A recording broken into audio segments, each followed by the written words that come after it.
Hello, आज हम पढ़ने वाले हैं अबाउट मोल कॉन्सेप्ट। तो चलिए आज के टॉपिक में, आज के इस 15 मिनट के लेक्चर में हम क्या क्या कवर कर लेंगे उसके बारे में बात करते हैं। सबसे पहले तो आप जो भी क्वेश्चंस देख रहे हैं ये सब हम आज के वीडियो में कवर कर लेंगे। उसके बाद हम बात करेंगे आज मोल कॉन्सेप्ट के बारे में। क्या होता है मोल, क्या होता है मोल कॉन्सेप्ट, किस तरीके से क्वेश्चंस फ्रेम किए जाते हैं एग्ज़ाम में, और ना ही सिर्फ इतना बल्कि इतना कि हमें स्पीड से कैसे करना है। Because NEET is not about theory, it is more about कि आप कितने स्पीड प्लस एक्यूरेसी कितना ज़्यादा अच्छे से कर पाते हैं। ठीक है, नेक्स्ट आता है हमारे पास मोल कॉन्सेप्ट के साथ साथ हम आज पढ़ेंगे unit conversion. End of course third number पे हम पढ़ेंगे एक छोटा सा ट्रिक जिससे आप ये क्वेश्चंस कुछ सेकंड्स में ही सॉल्व कर लेंगे। ठीक है, तो चलिए शुरू करते हैं। पहला टॉपिक है हमारा what is actually mole, right. तो मोल कॉन्सेप्ट समझने के लिए हमें पता होना चाहिए मोल है क्या। तो जैसे कि अगर मैं आपको पूछूं कि 1 डज़न बनाना में कितने बनाना होते हैं, तो आप बोलेंगे 12 बनाना, right.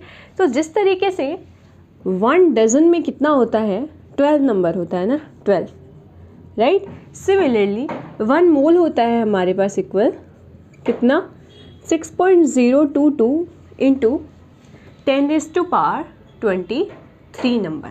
So basically mole is just a number. अब अगर मैं आपको बोलूँ कि जाओ मार्केट से 1 मोल बनाना ले आओ, तो आप कितना लेकर आओगे, 6.022 इंटू 10⁻23 बनाना। ठीक है, अब आप इसको किसी भी टर्म में यूज़ कर सकते हैं मोल को, लेकिन हम मेनली क्योंकि यार इतने ज़्यादा बनाना लेकर आना इज़ क्वाइट डिफ़िकल्ट हो जाएगा, इसीलिए हम क्या करते हैं इसको 4 एटम्स एंड मॉलिक्यूल्स के टर्म्स में ज़्यादा बात करते हैं। ठीक है, तो अब सबसे पहले हम कार्बन एटम से शुरू करते हैं।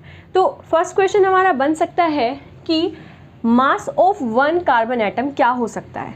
ठीक है, क्वेश्चन क्या हो सकता है, what is mass of 1 carbon atom.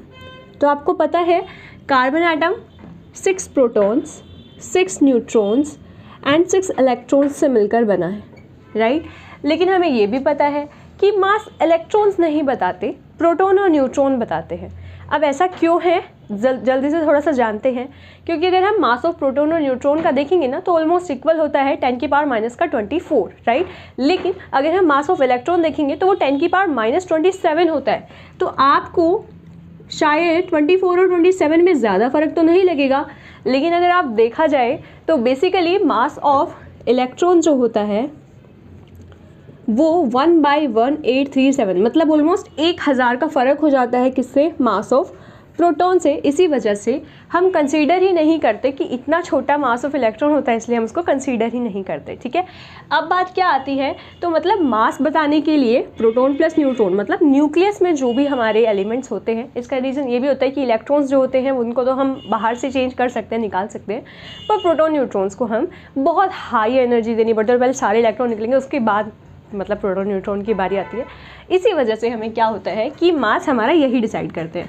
तो इसीलिए हम क्या कहते हैं, कार्बन 12 है ना, तो 6 प्रोटॉन प्लस 6 न्यूट्रॉन कितने हो जाते हैं, 12। अब देखना, अब क्या है कि इसके पीछे मैं यूनिट क्या लगाऊं। तो मास ऑफ प्रोटॉन क्या होता है, मास ऑफ न्यूट्रॉन क्या होता है, देखो 1 मास ऑफ प्रोटॉन होता है 1.67 इंटू 10⁻⁻27। ठीक है ना, ये होता है हमारे पास mass of proton, and mass of neutron भी हमारे पास सेम ही होता है। ठीक है, तो इसी वजह से हम क्या लिखेंगे, मास ऑफ प्रोटॉन प्लस न्यूट्रॉन, मतलब कॉमन आ जाएगा ना, क्योंकि मास दोनों का सेम है। तो क्या आ जाएगा 1.67 इंटू 10⁻⁻27 ग्राम। ठीक है, तो लेकिन अब हम क्या लिख सकते हैं इसको, मैं इसको सिंपल लिख सकती हूँ 12 AMU। वाई, इसको हम बोलते हैं 1 AMU के equal, that is what is AMU। AMU is nothing just the atomic mass unit. Question कर दूं mass of any atoms of carbon. ठीक है, क्या कर दूं, mass of 1 mole atom of carbon है ना, mass of 6.022 into 10⁻23 atoms of carbon का मास बताना है ना। तो अब देखो, अब क्या होगा, 1 कार्बन का 12 EM ही होता है, तो इतने का कितना हो जाएगा, दिस इंटू में 12, राइट। तो क्या हो जाएगा 12 इंटू में 1.67 इंटू 10 की पावर माइनस का 27 इंटू में 6.022 इंटू 10 की पावर 23, ठीक है ना, ये आ गया। अब आपको पता, सॉरी मैंने गलत लिख दिया, 27 नहीं है गाइज, ये 24 है, मैंने गलती से लिख दिया। यहाँ पे क्या आएगा, मैंने बताया था ना, ये होता है प्रोटॉन एंड न्यूट्रॉन के लिए पावर, और ये होती है इलेक्ट्रॉन के लिए, ओके। अब देखो माइनस का 24, ये क्या है 23, तो बेसिकली पावर से पावर तो हमारी कैंसिल आउट हो ही जाएगी, है ना, -24, 23, ठीक है। और बाद में 0.1 जो भी हम इसको मल्टीप्लाई करेंगे ना, आपका आंसर आ जाएगा यहाँ पे 12 ग्राम। वाई दिस इज 12 ग्राम, मैंने इसको सॉल्व कर दिया, आप इसको मल्टीप्लाई करके भी चेक कर सकते हैं, ठीक है।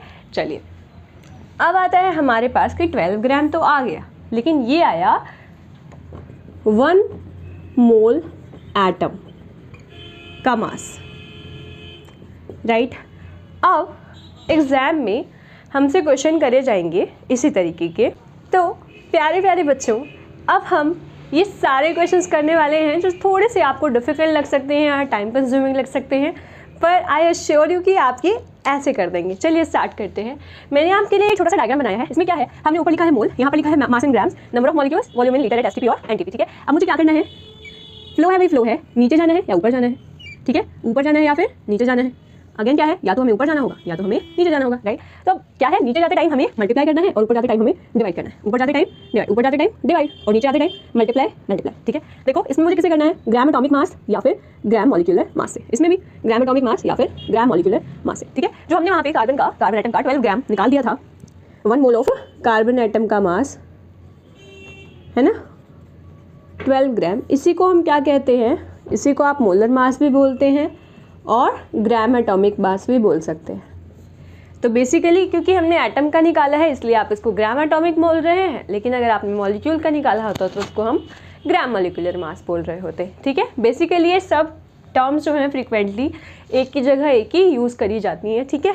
कभी इसको मॉलिक्यूलर मास बोल देते हैं, है ना, समटाइम्स हम इसको gram atomic mass, sometimes gram molecular mass. पर आपको कंफ्यूज नहीं होना है, क्योंकि इस डायग्राम में सिर्फ और सिर्फ आप यहाँ पे सिंपल सा मॉलिक्यूलर मास रखें और आपका वैल्यू आ जाएगा, ठीक है। अब हमें नंबर ऑफ मॉलिक्यूल्स पे लाने के लिए divide by Na and multiply by Na is nothing just the Avogadro number, जिसका वैल्यू हमने अभी देखा था 6.022 इंटू 10⁻23, ठीक है। डिवाइड करते टाइम हमें 22.4 लीटर, मल्टीप्लाई करते टाइम में 22.4 लीटर। अब आप बोलोगे मैम ये क्या है, इससे क्वेश्चंस कैसे सॉल्व होंगे। मैं कहती हूँ कि ये जो डायग्राम है ना, ये बस अपने दिमाग में आपको फिट करना है। अब देखिए हम फटाफट से क्वेश्चन करना शुरू करेंगे। देखो पहला प्रश्न है आपकी कंप्यूटर स्क्रीन पर, ये वो रहा, find number of atoms in the following. आपको निकालना क्या है, नंबर ऑफ एटम्स। अब देखो जहाँ पे हमारा मॉलिक्यूल्स है ना, यहाँ पे हम atoms, number of electrons, total number of electrons, ये सारी चीजें हम यहाँ पे पुट कर सकते हैं, ठीक है। देखना कैसे, सबसे पहले मैं क्या निकाला, number of atoms in the following 4.2 gram of nitrogen. अब देखो आपको ये देखना है कि आप डायग्राम में ना कहाँ पे हो, 4.2 ग्राम, मतलब आप यहाँ पे हो, मास इन ग्राम में दे रखा है, और आपको जाना क्या कहाँ है, नंबर ऑफ एटम पे, मतलब नंबर ऑफ मॉलिक्यूल्स पे जाना है, उसके बाद आप एटम्स पे जा पाओगे। तो आपको क्या करना है, 4.2 ग्राम दे रखा है ना, तो 4.2 ग्राम पे तो आप हो ही। अब आपको क्या करना पड़ेगा, यहाँ तक जाने का कोई छोटा तरीका तो नहीं है, तो आपको क्या करना पड़ेगा, ऊपर जाना पड़ेगा। ऊपर जाते टाइम हम क्या करेंगे, ग्राम एटॉमिक मास है ग्राम मॉलिक्यूलर मास से डिवाइड। तो नाइट्रोजन क्या है, N2 इज अ मॉलिक्यूल, तो नाइट्रोजन का मॉलिक्यूलर मास कितना होता है बताओ, 28 है ना। तो 28, एक का 7 एटॉमिक नंबर, मास नंबर 14, तो 2 का मास नंबर कितना हो जाएगा 28, राइट। अब क्या है, आप मोल पे पहुंच गए, लेकिन हमें तो अभी थोड़ा सा और डिस्टेंस तय करना है, दैट इज़ मुझे इसको Na से मल्टीप्लाई भी करना पड़ेगा, ठीक है। अब बहुत सारे क्वेश्चंस में सिर्फ Na में वैल्यू होता है, ऑप्शन देख के आप बता देना, है ना। बहुत सारे क्वेश्चंस में क्या होता है, पूरा वैल्यू पुट कर रखा होता है, तो उसमें वैल्यू पुट कर देंगे, ठीक है। चलो अब क्या है, अब मुझे ये तो मेरे पास नंबर ऑफ मॉलिक्यूल्स आ गए एक N2 एटम में, लेकिन नंबर ऑफ एटम की बात करूँ तो 2 है। एक नाइट्रोजन का मॉलिक्यूल है लेकिन उसमें 2 नंबर ऑफ एटम्स है और मुझे एटम से निकालने हैं, इसलिए मैं क्या करूँगी, 2 से मल्टीप्लाई कर दूँगी and this will be your answer, ठीक है। फर्स्ट क्वेश्चन का आपका यही आंसर है। कैसे सॉल्व करोगे इसको बताओ। 14 दूनी 28, 14 3 42 है ना, 2 से 2 कट जाएगा, 0.3 Na, या फिर क्या भी लिख सकते हो 0.3 इंटू 6.022 इंटू 10⁻23, देख लेना जिसमें भी हो, ठीक है। इसको हम थोड़ा सा राउंड ऑफ करके लिखेंगे तो, नहीं तो वैसे भी लिख दो, 3 दूनी 6, 3 दूनी 6, 0 6 18, 3 पॉइंट यहाँ है, 1 पॉइंट यहाँ है, तो 1 2 3 4 के बाद यहाँ पे हमारा पॉइंट आ जाएगा। एक सेकेंड, 1 2 3, 3 के बाद पॉइंट लगा दिया मैंने, 4 के बाद पॉइंट लगाना था, ये रहा, ये पॉइंट आ जाएगा इनटू में 10 की पावर 23 एज इट इज़। ठीक है, ये जो मैंने पॉइंट लगाया है, अगर आपको नहीं आता है ये भी मैं आपको नेक्स्ट क्लास में सिखा दूंगी। अभी के लिए हम क्वेश्चन करते हैं नेक्स्ट। हमारा बी पार्ट है 5 ग्राम एटम ऑफ ऑक्सीजन। अभी की अभी वीडियो पॉज करिए और ये क्वेश्चन आप खुद से करके देखिए, अब आपको हो जाएगा, क्योंकि देखो हम दोबारा से क्या है, अच्छा ठीक है, ये वाला बी मत करना, सी वाला कर लेना, बी वाला आप गलत कर देंगे क्योंकि इसमें एक छोटा सा ट्रिक है, वो मैं बाद में कराऊंगी। अभी हम सी करते हैं। 5.6 ग्राम ऑफ कार्बन मोनोऑक्साइड, तो हम यहाँ पे हैं 5.6 ग्राम कार्बन मोनोऑक्साइड का। कार्बन का होता है 12 मास और ऑक्सीजन का कितना होता है 16, तो कितना आ जाएगा 6 और 2 8, 1 और 1 2 28।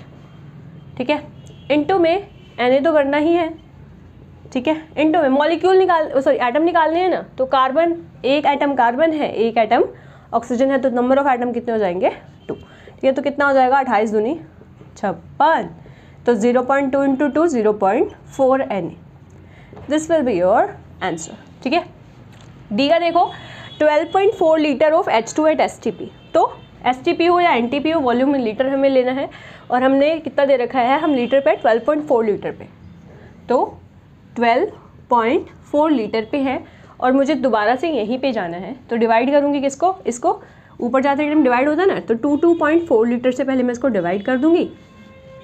ठीक है, और उसके बाद मैं क्या करूँगी, इसको Na से मल्टीप्लाई कर दूँगी।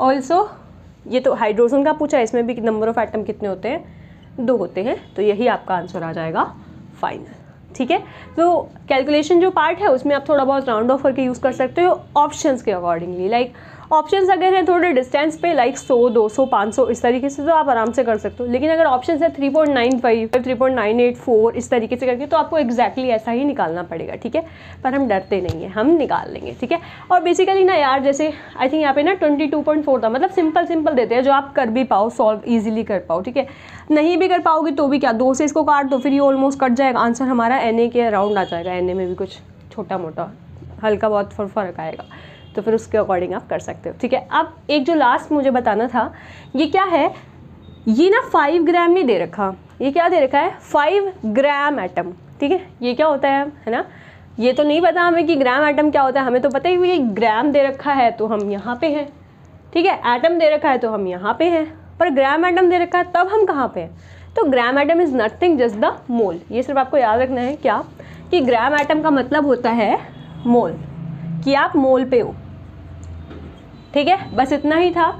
अब आप यहाँ पे हो और आपको क्या निकालना है, नंबर ऑफ एटम्स निकालना है। सिंपल सी बात है, निकाल देंगे, क्या आ जाएगा बताओ, सिंपल है, 5 मोल हो गया हमारे पास, ये सीधा नीचे जाएंगे, मल्टीप्लाई करेंगे किससे, Na से, और फिर फर्दर मल्टीप्लाई करेंगे, O2 है तो 2 एटम से, तो कितना आ जाएगा 10 Ne। This will be your answer. ठीक है, मुश्किल लग रहा है, नहीं लग रहा है, थोड़ा ज़्यादा इजी हो रखा है, और इससे ये हर एक क्वेश्चन पे अप्लाई हो जाएगा आपके लिए। ठीक है, ये क्वेश्चन है हमारे पास, तो नंबर ऑफ एटम्स निकालना है अब आपको, अगेन यही निकालना है, और आपको ये वाले क्वेश्चंस दे रखे हैं। तो 3.2 ग्राम ऑफ O2 O3, अब देखना फ़र्क कितना पड़ेगा। फटाफट से ना, मैं वही बोल रही हूँ कि आप एक बार वीडियो पॉज करके ना खुद से सॉल्व करिए, क्योंकि आप एग्ज़ाम में ना जब तक आप न्यू क्वेश्चंस अप्रोच नहीं करोगे ना, तब तक आपको मतलब एग्ज़ाम के फियर से ना मतलब बाहर नहीं निकल पाओगे, क्योंकि एग्ज़ाम में सेम क्वेश्चन तो आएगा नहीं, हमेशा डिफरेंट क्वेश्चन ही आएंगे, राइट। तो इसी वजह से क्या है कि आप फियर तभी फेस कर पाओगे एग्ज़ाम में, क्वेश्चंस तभी बना पाओगे, नए क्वेश्चन तभी अप्रोच कर पाओगे जब आप खुद से ट्राई करोगे। ठीक है, तो मिस्टेक्स सारी की सारी हम क्लास में ही कर लेंगे, ताकि हम एग्ज़ाम टाइम में कोई मिस्टेक ना करें। ठीक है, चलो शुरू करते हैं। फर्स्ट क्वेश्चन है, हमें नंबर ऑफ एटम निकालना है, जल्दी जल्दी निकालिए, मैं भी निकालती हूँ, आप भी निकालिए। 3.2 ग्राम पे हैं, डिवाइडेड बाय में 16 ही होता है ओ का, तो ठीक है, इनटू में क्या आ जाएगा Na, और एटम कितना है 1 ही है, तो फ़र्क पड़ेगा नहीं। ठीक है, तो मैं इसको क्या लिख सकती हूँ, 16 दूनी 32, that is 0.2 Na। Okay, B क्या है मेरे पास 3.2 ग्राम, मतलब वैल्यू तो सब में सेम ही है, लेकिन अब O2 आ गया तो मुझे क्या लिखना पड़ेगा 32 Na, नंबर ऑफ एटम्स कितने हो जाएंगे 2 हो जाएंगे O2 में। O2 में 2 है ना यार, 1 ऑक्सीजन 2 ऑक्सीजन, इस तरीके से है हमारे पास। ठीक है, तो ये अब क्या आ जाएगा 0.1 यहाँ से 0.2 Na, तो यहाँ पे भी वही आ गया। ये क्वेश्चन आपको फ्रीक्वेंटली आपकी टेस्ट सीरीज में भी देखने को मिला होगा। 3.2 ग्राम डिवाइडेड बाय में 32, तो नंबर होती है 48, ठीक है, इंटू में Na इंटू में 3, कितना आ जाएगा ये आपके पास, हाँ 8 9 11 12, 3 पे जा रहा है ना, 3 एकम 3 3 3 से 18, ठीक है, 16 दूनी 32, तो 0.2 Na अगेन। तो क्या आ गया, सबके नंबर ऑफ एटम्स जो है वो 0.2 Na 0.2 Na। तो आंसर ऑप्शन आपका क्या आ जाएगा, all have same number of atoms. This will be your, D will be your answer.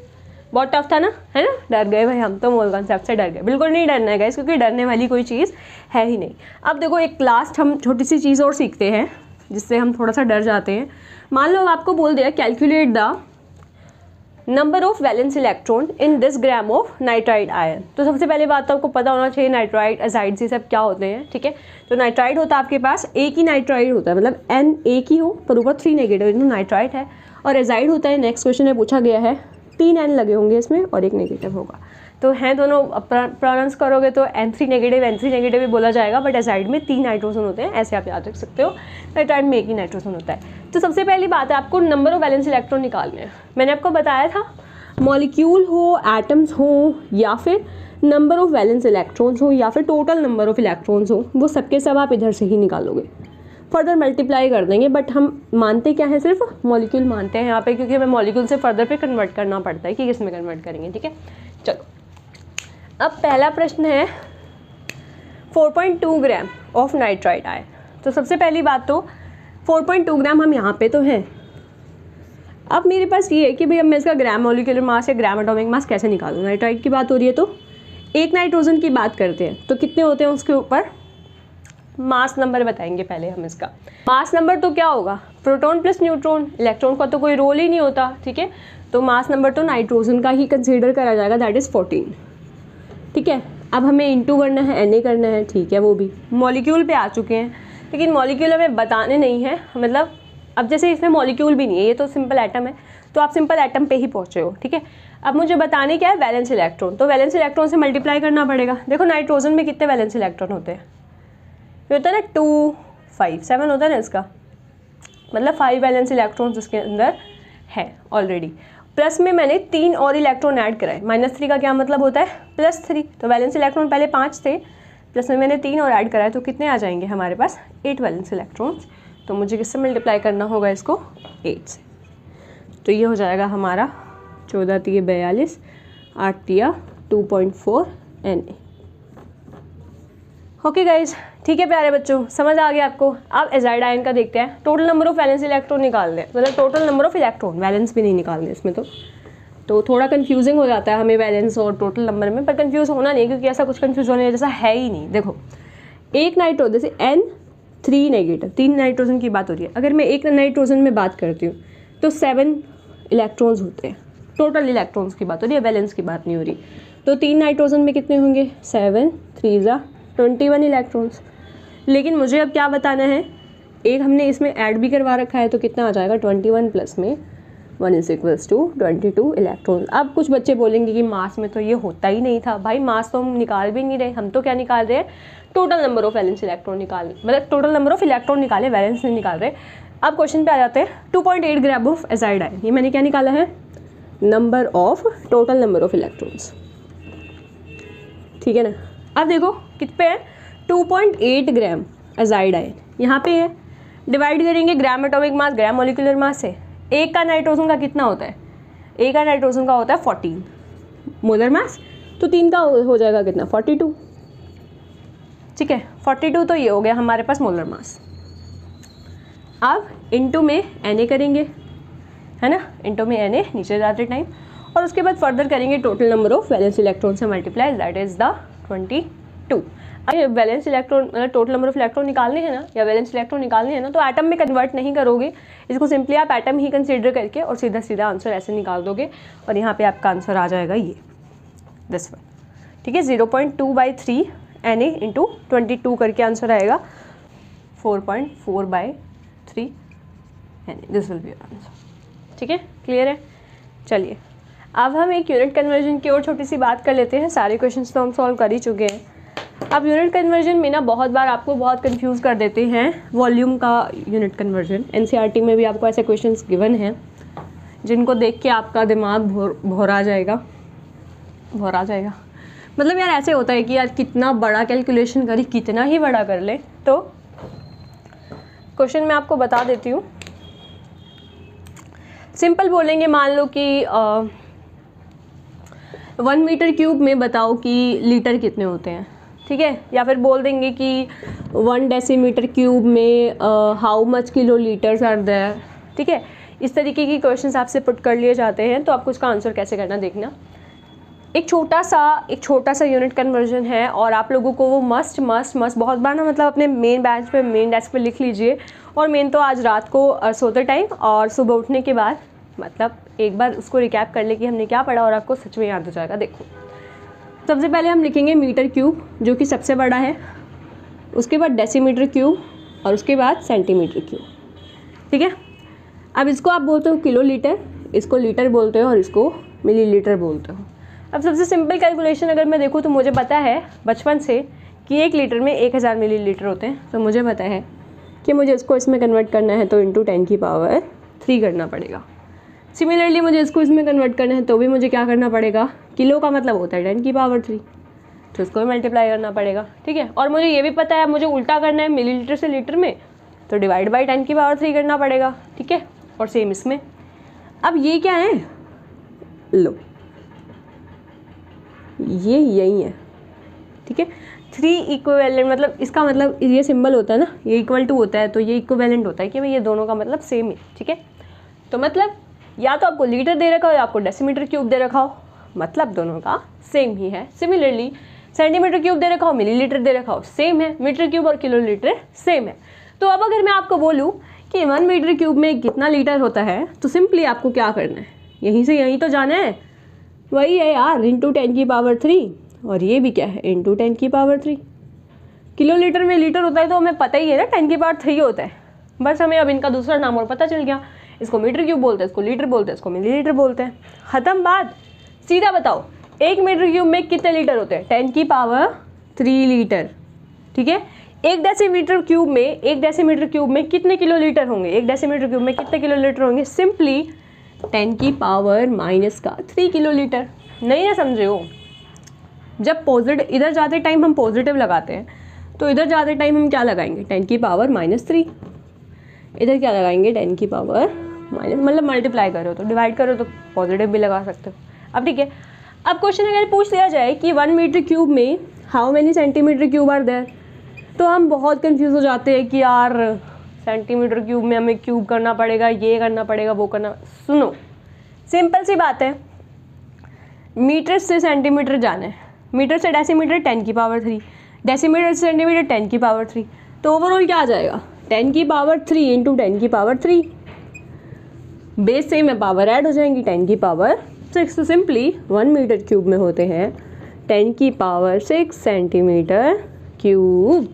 निकालने का झंझट खत्म, किसका क्यूब करना झंझट खत्म। पावर लीटर क्यूब तो नहीं कर दे, बहुत सारे बच्चों को बहुत कन्फ्यूजन होता है, लीटर क्यूब तो नहीं कर देंगे। तो नहीं भाई, लीटर क्यूब नहीं होता है, एग्जिस्ट नहीं करता लीटर, मिलीलीटर, किलो लीटर। पर अगर इनका यूनिट आपको लिखना है मीटर, डेसीमीटर, सेंटीमीटर में तो उनका क्यूब हो जाता है, ठीक है। Got it.